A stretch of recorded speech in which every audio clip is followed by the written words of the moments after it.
isa. Sayang. 85-80. Pero wala, talo na to. Nasayang. 2 attempts talaga hindi para sa atin. Hindi para sa barangay. Sayang. Di talaga. Di talaga. Ano, pati follow up eh. Anyway. Talo, wala talaga. Hindi para sa atin guys. 2 tira na yun. Sablay talaga. Pag nauwian na talaga. Legit nauwian na. Sorry guys. Talo Ginebra.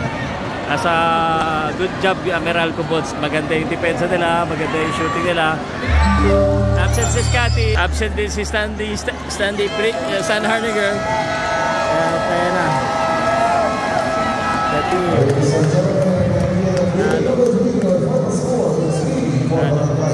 Congrats Meralco. Congrats Meralco.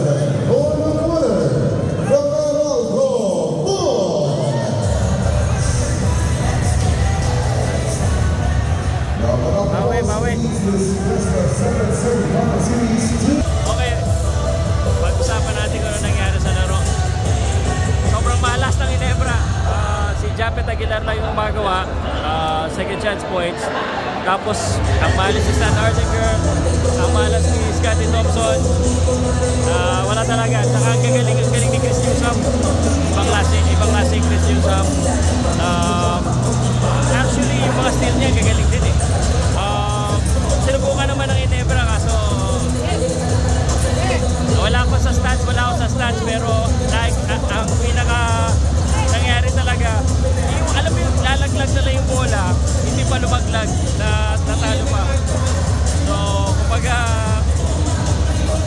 parang may sumpa yung ring na yun. Parang may sumpa. Sinumpa niya ata eh. Chris Newsom lakas, 2 slam dunk. So guys, sobrang 2-1 na. May pag-asa pa Ginebra, bawi tayo sa BOA. Congrats, Chris, galing mo. Talo talaga guys.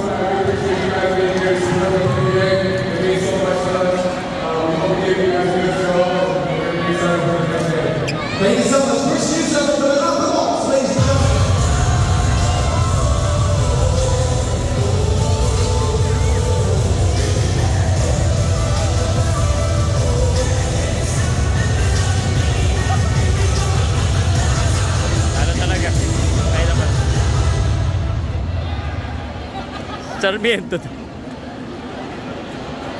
Alright, so congratulations Chris Newsom and the Meralco Bots getting.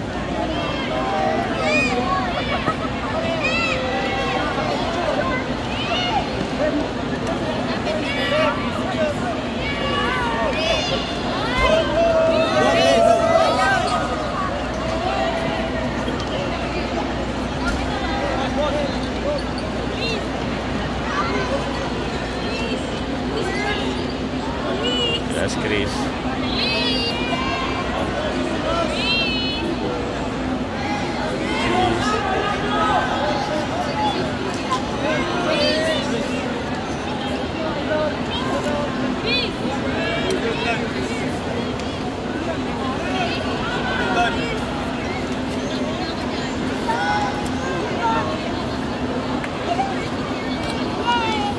Chris Newsom.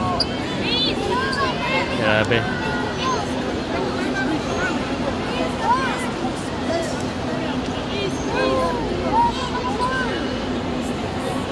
Good job Chris, pinagbigyan mo yung mga fans. Ito yung ano, one of the nicest na alam ko player. May lig din yan sa boxing, kaibigan yan ni Mark Magnifico Balsayo.